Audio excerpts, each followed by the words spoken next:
Morning all. Let's have a look at the clash between Magnus Carlsen and Ivan Sokolov, which occurred in round 6 of Tata still. So Magnus, playing white, plays e4. Ivan plays e5. Okay, after knight f3, knight c6, the standard Roy Lopez, bishop b5. No surprises yet in this game. a6, bishop a4, classically trodden path with millions and millions of games in this. Knight f6, okay, a very solid continuation from black.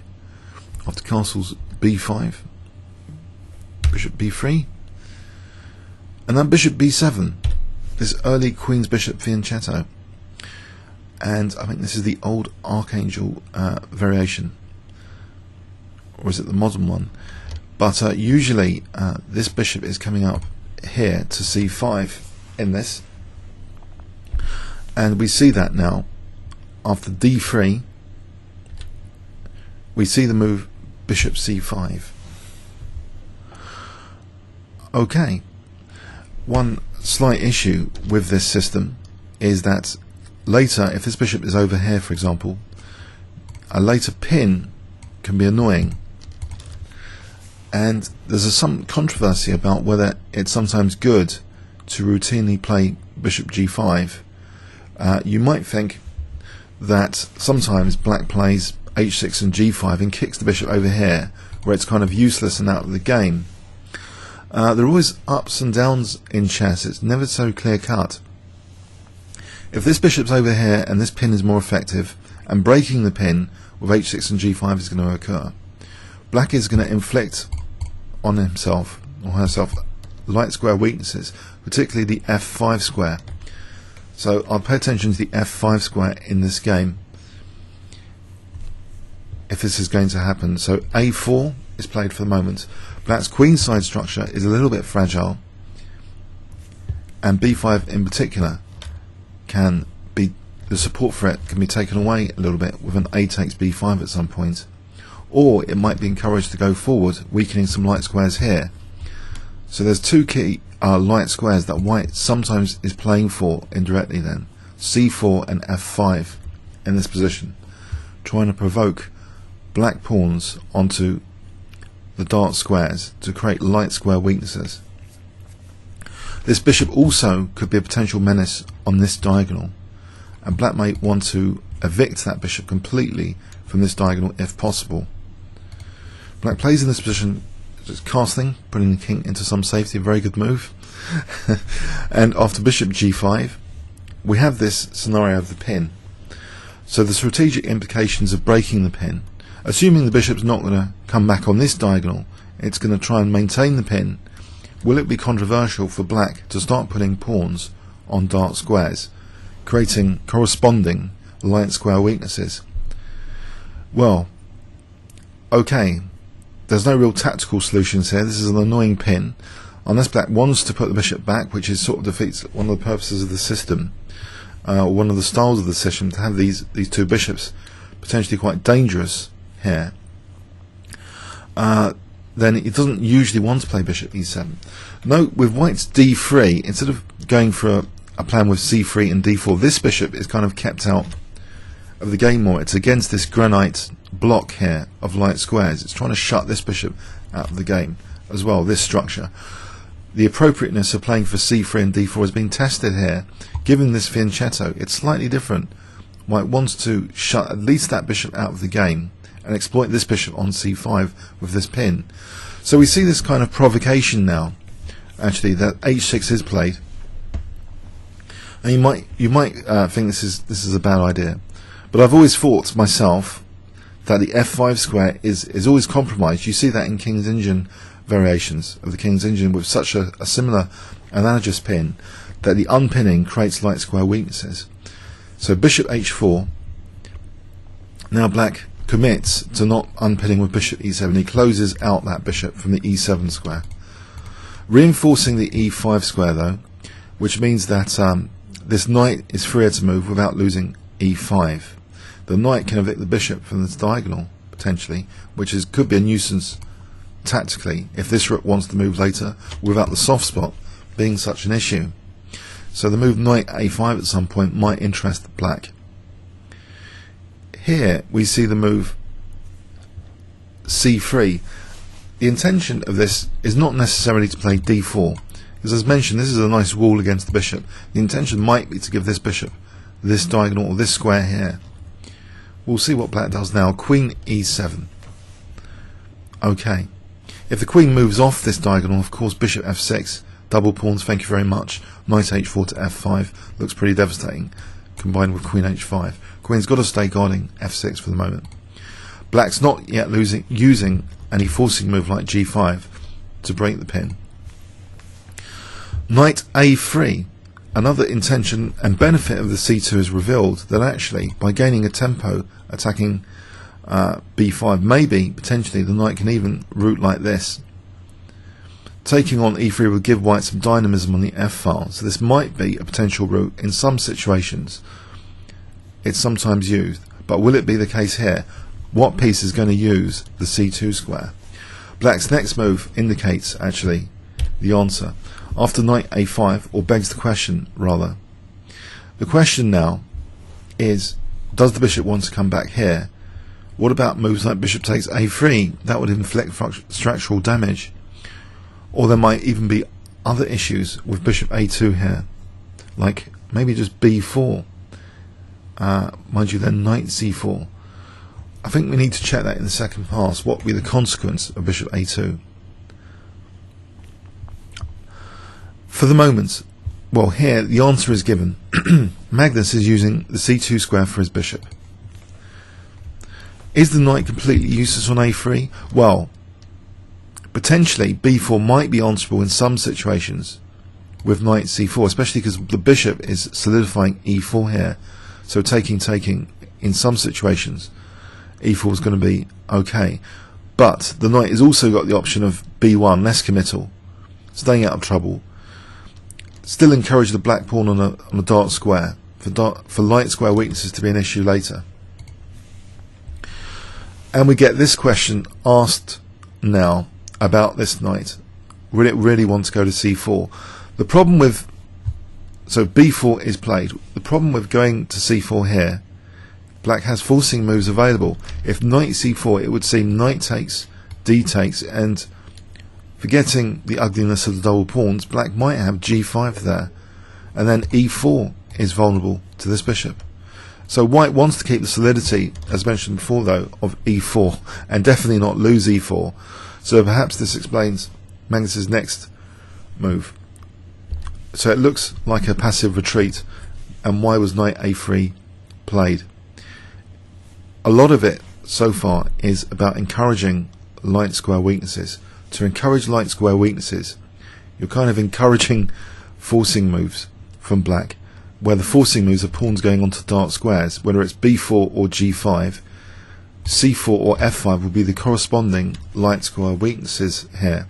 White is also still keen to block out this bishop to keep a solid wall against it, so the intention of playing d4 is kind of not as appropriate, especially with the bishop also helping control d4 here, not only creating a target on e4, but it's just not right for this particular configuration, it seems, this plan. So the light square encouragement strategy to get light square weaknesses and to create the wall against the bishop on b7 seems to be the main intention so far. And in fact, black falls in with the light square strategy by playing g5, which, okay, it provides tactical relief to the pin, but it's creating some light square weaknesses, particularly f5 now. It's slightly weakened. Historically, we have a very classic game of a Capablanca win in Re1 pairs, which many people know about, where the bishop was kind of put here, and then Capablanca played something like this and won the endgame. It was like playing, like white was like playing a piece down in effect. But it really depends on the positions. The same sort of moves in slightly different contexts, it makes all the difference. So the key thing here is white liable to exploit light squares in black's position, particularly these two, and then more fundamentally other light square diagonals later. Knight bd2, eyes c4. So already a little bit of light square pressure and getting the knight back in the game. Bishop a7. A pawn sacrifice, you might ask. Why? Well, because c takes knight c6. Stamps down on d4. Black has a dark square strategy, a dark square strategy which will be facilitated with knight c6 to d4, and also f4 is a target for black potentially. And maybe black can at some point consider f5, but this bishop is kind of discouraging f5. This diagonal opening up might be useful tactically if that occurs. So it's all swings and roundabouts here. Black's intention at the moment, okay, is this pawn sacrifice and this pressure on the dark squares, c3, d4, f4, is evident. This next move, rook e1, is tactically possible because although this pawn is pinned, this h pawn can recapture if knight g3. As long as white doesn't play h3, this won't be a disaster. We see now b takes c3. Okay, with this b file is subject to operations now from both sides, and those operations may just simplify the position. Rooks may just come off on the b file. Black now uses another forcing move option. It's interesting to consider knight f4 and f5 tactically, maybe in the second pass, but the forcing move option played is knight takes g3. And you might think, well, the bishop pair, we classically think of the bishop pair as an advantage. Why is white giving up the dark square bishop? It's all about the light square strategy so far. The double pawns look a little bit ugly as well, but look at these light squares as well. Maybe h2 can be useful for either the king later or even the knight, you know, to spring the queen out or use g4 potentially. Okay, but actually this next move by black kind of pins the knight, and I think threatens g4 at the same time because f2 is behind that. Focal point is f2 here. So black's dark square strategy is probing now f2, queen e2 against maybe g4 in particular. Now we see rook fb8. It's interesting that a whole plan was just discarded there. Instead of, as I mentioned, the whole f5 plan is now blocked in by the queen, and instead of playing for f5, black's just indicating a willingness play on the queen side. But then you could argue that playing for f5 is ineffectual because white will always take and use this diagonal and even the e4 square. So black's usage of the b file is interesting. And okay, we see rook a b1, bishop c8. Rooks staring at each other now. Okay. Who will blink first? Knight f1. Light square strategy. Evolving. The knight can go to e3, which targets two light squares. d5 and f5, as well as c4. A very logical place for the knight. What about these rooks? What's going to happen here? Well, actually we get some simplification now. Rook takes, and again two rooks staring at each other, and it's Magnus's turn, and he takes. So two rooks, all the rooks coming off. What does this mean for the position for the rooks to come off? The cooperation of these minor pieces on the light square strategies or the dark square strategies is still of importance for both sides. Improving the worst pieces, in black's case a5, might be important. White might still be interested in using that b file later potentially, but what about these diagonals, in particular this one and this one on light square complexes? Well, we see knight e3. Does something have to be done about knight d5 here? Actually, this next move, bishop a7, invites knight d5. Maybe it's not so harmful here. Magnus actually plays d4 in this position. Knowing that he's not losing the pawn, he can make use of knight d5. We see actually now g4, which gives white a tactical opportunity, although yes, white plays now knight d5 attacking the queen, and it will be with check. So g takes is not possible, it will be with check. The queen moves, and then we see knight h4, and it seems white is getting what he wants. And in the post-game interview, the quick post-game interview, that's something which Magnus says, that he was pleased to get everything he wanted from the position, and what he's getting is light square grip in particular. And king safety is shortly going to become an issue. It's a connected issue, one room leading to another, the light square strategy leading to king safety issues. These knights coordinate very well with the queen aggressively against black's king, potentially.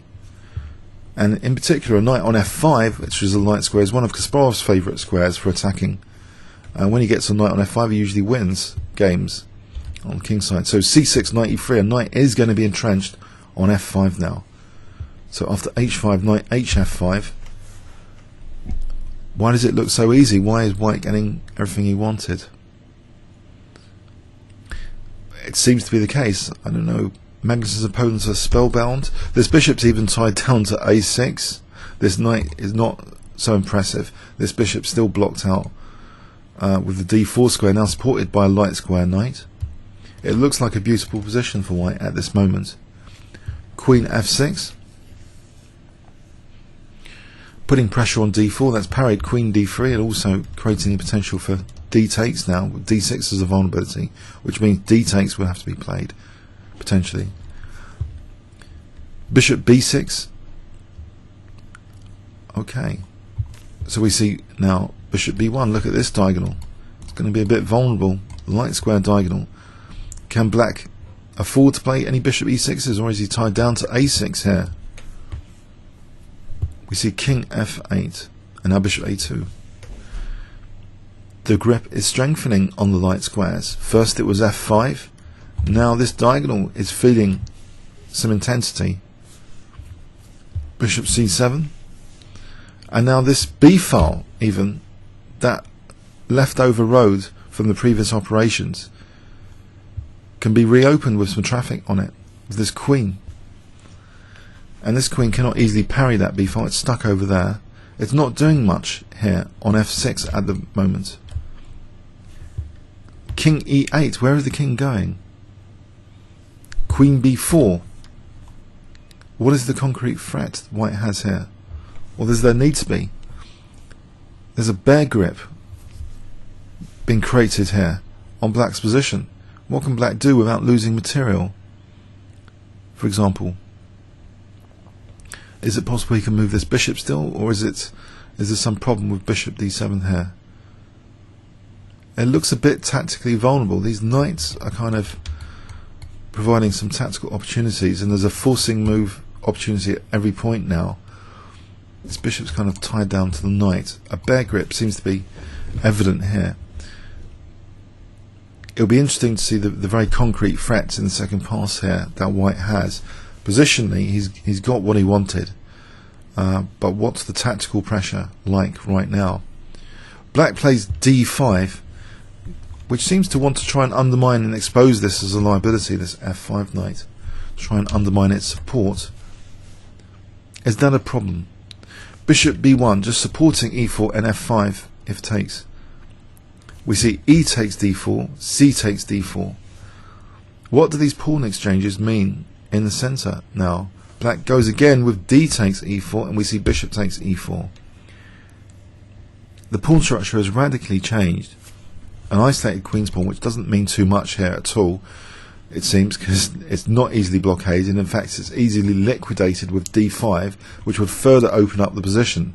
Black has some structural damage, but at the moment, what is the clear target? White fundamentally, maybe, with the king in the centre, wants to expose the king to create some ice-cold wins against that king position. So bishop e6. We see queen c5, a concrete threat now against c6. And the king itself is getting involved to defend c6. But now some icy cold wins with d5, opening up the position a little bit. c takes and knight takes, and black losing the light square bishop now. Bishop takes, queen takes. The attacker, when it's opposite coloured bishops, usually this favours the attacker. It's like an extra piece. Black will not be able to defend sometimes against light square activities with a dark square bishop. These double pawns are kind of helping white to have a very cosy king by contrast to black's king.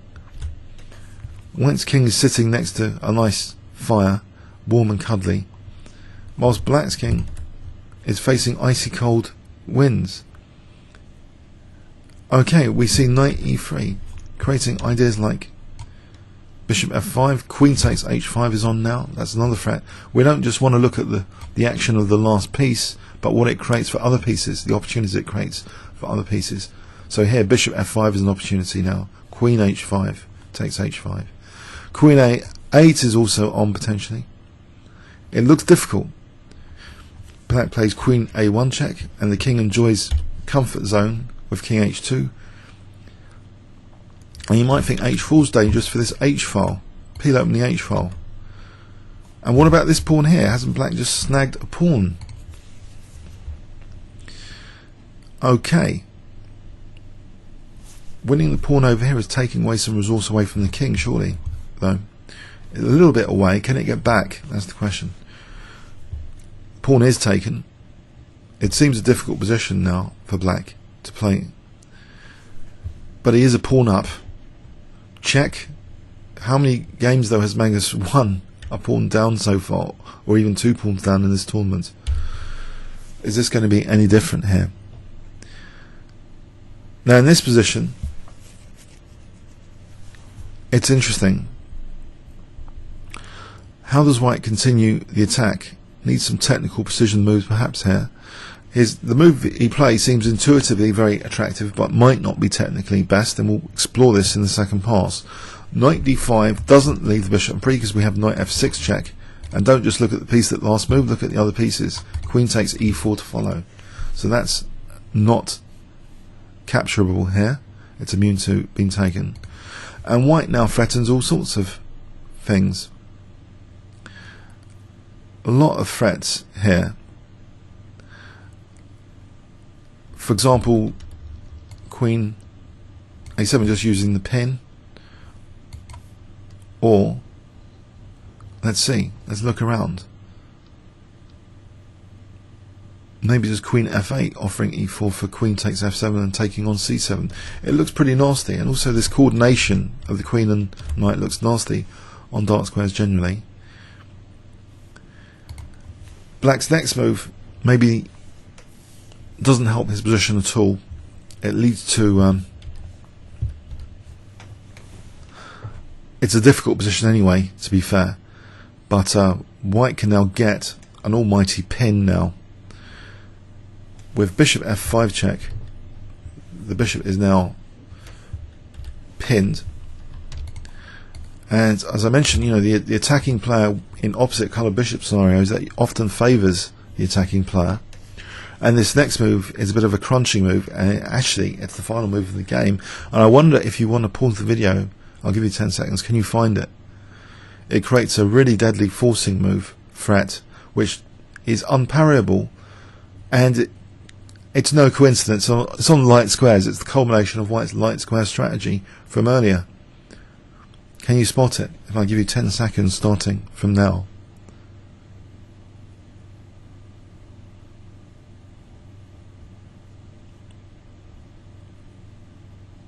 Okay, move is queen c8, creating a grip on d7. The threat now is bishop d7, queen takes, knight f6, using the pin, winning the queen.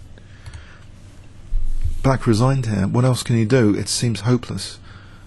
Let's check with an engine now. If black's best is knight c6, which the engine is indicating, it's just losing a piece. And the threat here is bishop d7 check.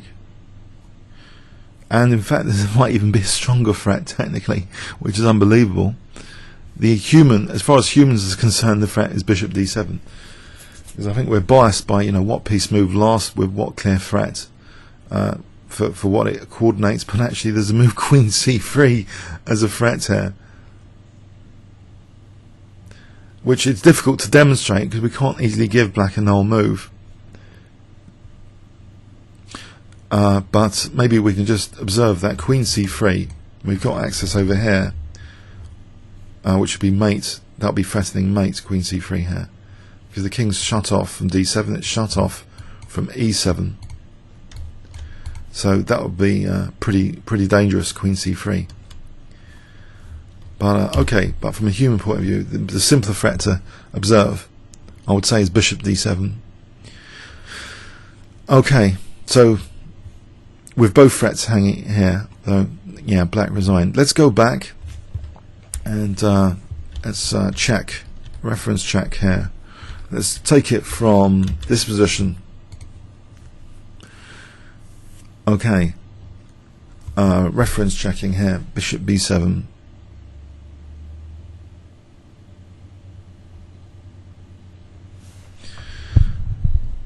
Okay,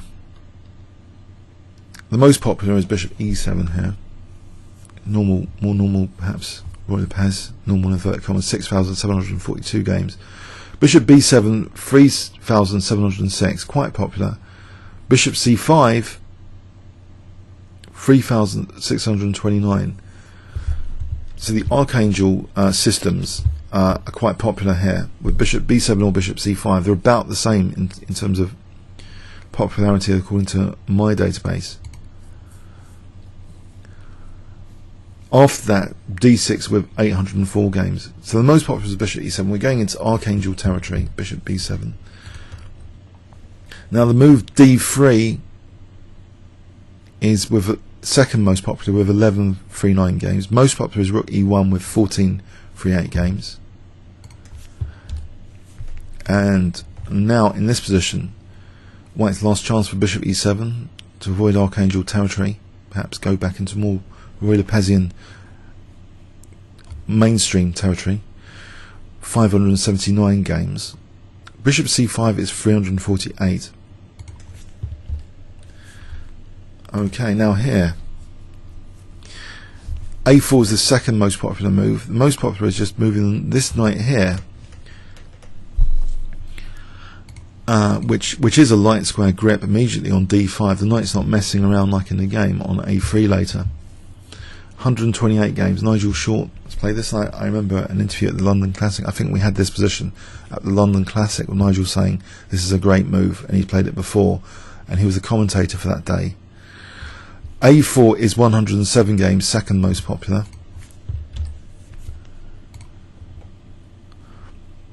So black castling is the most popular. And now this bishop g5, interesting. You might think this is standard, bishop g5. Well, actually Nigel's move, or by transposition, is the most popular here. Knight 1 c3, a grip on d5, throwing away the, not using the traditional c3 d4 build up, but rather emphasizing a brick wall against the b7 bishop, is the most standard way, it seems, of playing this position. And you will play, in that regard, it seems, knight 1 c3, 105 games. The best players have played this include Kasparov, Kramnik, and Topalov. Not bad. Bishop g5 has only been played 20 times, according to my days before, in my restricted database of quality games. And then it goes on to players you might not have heard before. Dvoris, Belarus, etc. Okay, so this is a rarer bird by about 1/5. Okay, 20 times bishop g5. This pin, which you might think was logically demonstrated in this game for the light square strategy. h6 the most popular here to break the pin, 16 games. Bishop coming back. Did it really have any options? Did it really have any options to come back if White wanted to come back or take?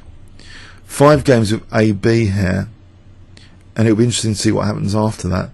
But bishop takes f6 1 game, so provoking black on the light squares. d6. Usually g5 has been played here 4 times before. Kamsky has played this. Let's see the Kamsky reference, against Anand, and he won that game in 1994. Kamsky was 2695 at the time, and then 2715, and he played the move g5 in this position and won.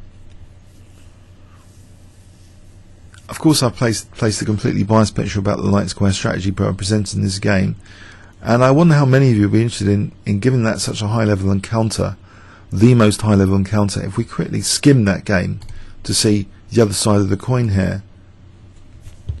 Okay, let's just quickly skim this game, and then playing white. Skim over this game. Black did play for f5. It's more aggressive. It's more of a focal point in f3. This f5 plan, which I mentioned, knocking out the bishop first, I guess reduces the effectiveness of backfiring on the light squares, and then seems to have a passive position. Nice pawn sack, just getting the queen here, keeping the grip against d4. It was d4 was played anyway. Okay, rook coming down. It looks dangerous.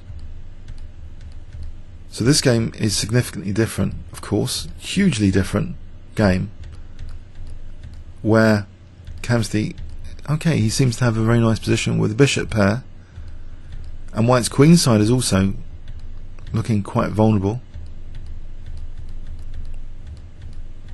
And okay, it looks like black had a really good time here, and instead of the king being a massive liability, it was actually very useful in this endgame. So what a different picture we have. So let's return to our main story, and Anand resigned here. So in our main story, g5 has some background to it. We have the move d6 played in our game. c3, we have a Devoris Fontaine game in 2005 here with move c3, which, okay, again, now in this position by transposition we have 5 games here where g5 is played and it's not played at the moment. Queen's committed to e7. One game with knight a3 now in this position, Sadi Vajda, lower rated players, where black won with knight a3 in 2004. And in that game where black won, black actually took on a3 here, and now I think we might be starting to go off the rails a little bit. So knight a5, no games found, unless we're transposing back soon. Nope, no games found. We seem to have gone off the rails now. No games found, and it looks a bit odd actually from the point of view of the knight being going to a3 and then coming back. It's Petrosian-esque provocation strategy on light squares, with the knight seemingly wasting its time going to a3 and then coming back. The light squares are all kind of being subtly weakened. So could black have afforded to play more aggressively? With this bishop maintained on c2 though, did black really want to play for f5 in this sort of position to try and make use of this bishop on b7? It would be a way of celebrating the bishop and trying to make use of these rooks for this f file. This would be another perk, as well as this bishop driven, this f5 concept, surely. But intuitively, what is happening? Okay, we can say intuitively that f5 looks attractive, but let's check with an engine here. Is f5 at all possible in any of these sort of positions? Like here, it would just run into straight away d4, losing a piece, unless it's like a temporary pawn sack. Surely rook takes f5 is a disaster because of d4. So not technically possible here, unless black wants to play something else in this position. Taking,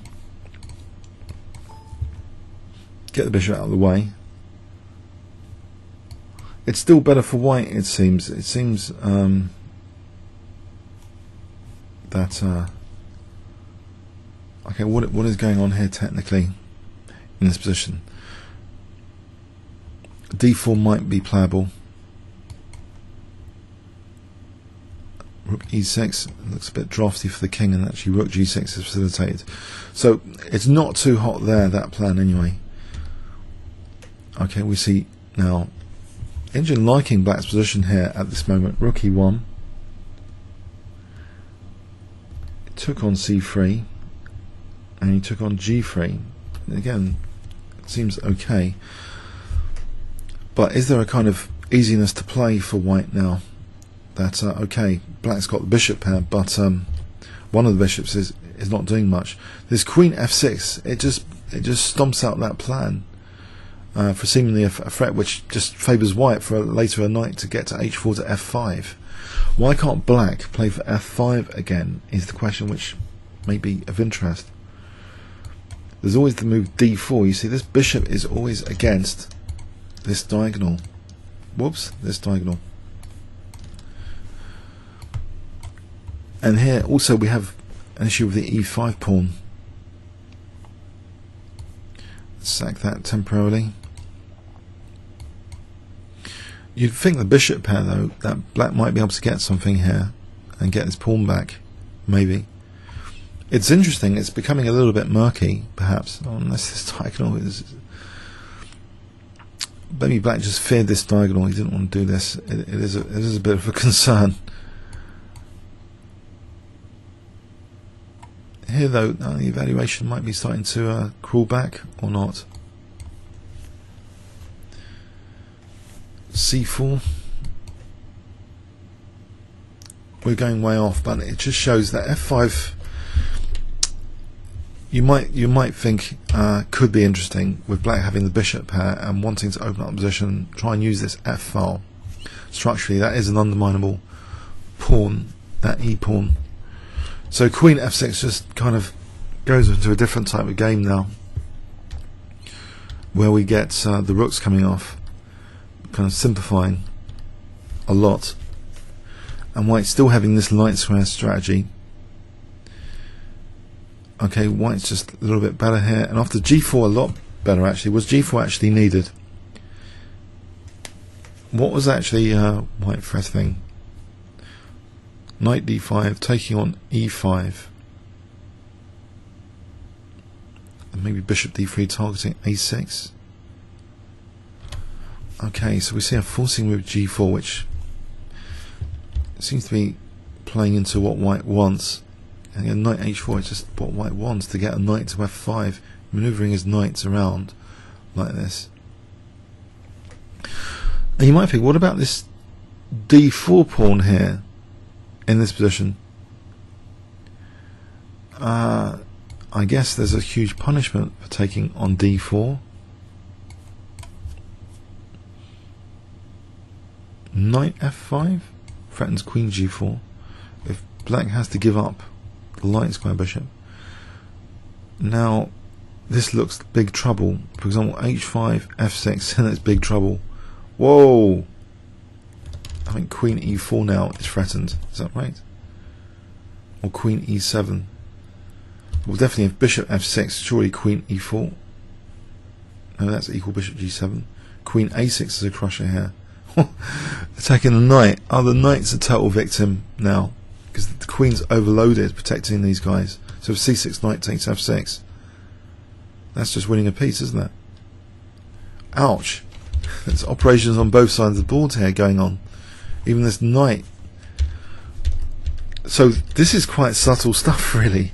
Why Sokolov is made to look so bad is because behind the scenes he can't like take on d4, and he thought maybe this, I don't know, maybe he thought this was going to be possible, but it's just knight f5 is a crushing move, even a pawn down after taking that. This opening up this diagonal is not really what black wants to do intuitively anyway for that bishop as well. It just leads to an overloading, it seems, in that variation. So we see c6, and again this question about d4 here is probably even more apparent, that just knight f5 and no big deal. Let's take this pawn again, win the pawn again. I guess knight ef5 now, again no big deal for being a pawn down at all. And attacking the bishop. If bishop takes f5, this could be a disaster. Attacking the bishop, bishop g7, queen takes g4, let's go with queen g5, queen coming back for a6 for example, and here black's in trouble, I suppose. I assume. It looks pretty horrendous having this huge knight on f5 and this knight out of the game over here. And e6 now is pretty dangerous. That's a disaster waiting to happen. So taking this pawn doesn't seem like a good idea. So he plays h5 in this position. And we get the knight coming now, protecting the pawn. In any case now. So queen d3, what's the threat? No immediate threat of queen d3, it seems. Bishop b6. Bishop b1, what's the threat? It's just positional moves, isn't it? It's just intensifying light square pressure, tying down this bishop, because this queen's like on here, and also threatening at any moment d takes if the queen may be moved off. You know, tying maybe the bishop down to d8 as well. So this queen is nicely central, targeting quite a few squares at the moment from that central position. This bishop's just intensifying light square pressure. So bishop a2. Any tactical threat immediately? Maybe bishop c4 for a6. Or f3. Might be tempting. Okay, we see bishop c7, queen b1. Is there a concrete threat here? Not particularly.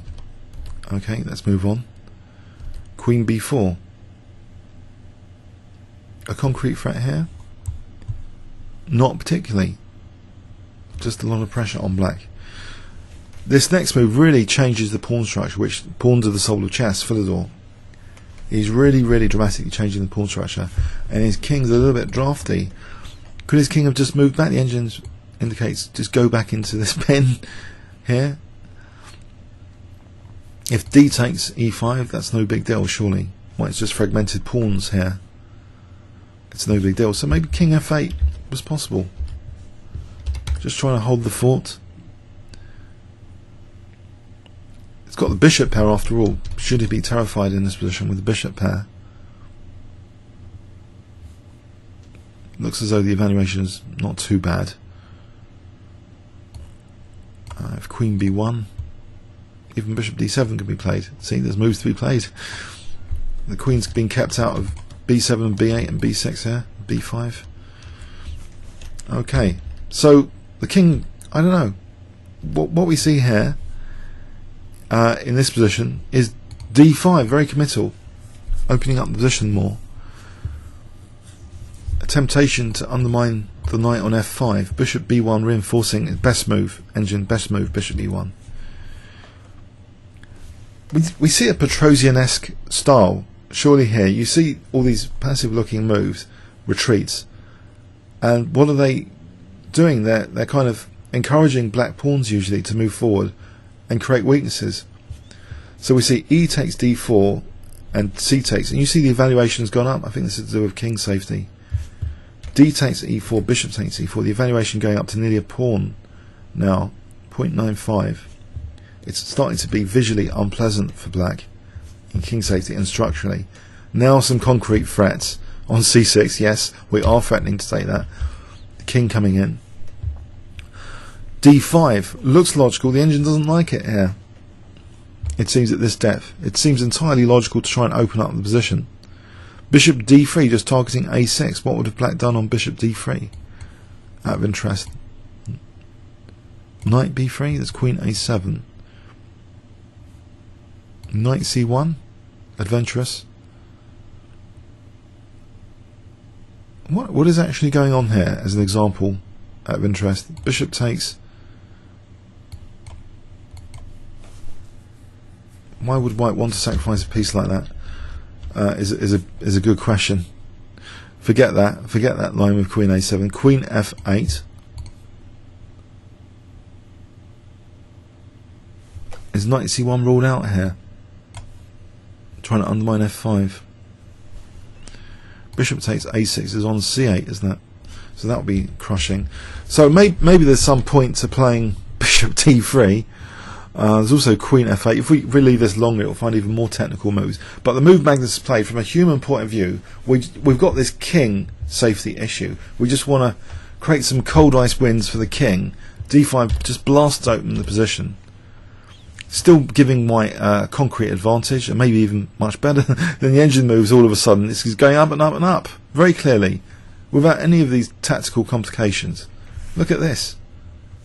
Why not? This is what we see. We see the king just being exposed. C takes d5, knight takes d5. Okay. Threatening queen c7 now. Bishop takes d5, eliminating that. Giving white basically an extra piece on the light squares, this light square bishop. Look at the evaluation, it's huge for white. Knight e3. Okay, threat. Check. Bishop f5. Principal, threat. We see check. Winning the pawn. White's hugely better though.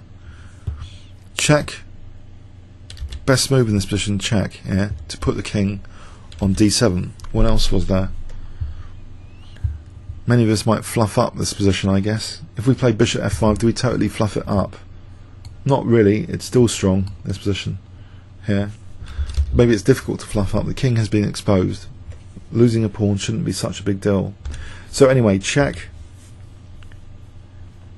Okay.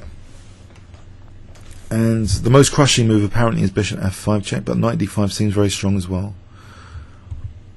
Knight d5 was Magnus's move. It seems entirely logical visually to put that knight with huge implications. So bishop f5. Why is this technically better?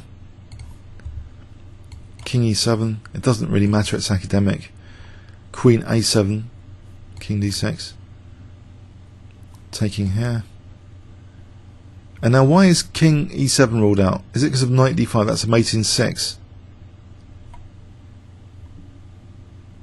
If the king wants to run over here, then we've got check over here and mate over here. The engines are key to use the h8 square in many variations of this game. So yeah, this looks like technically all over after bishop f5 check. If king e7 running into that pin again.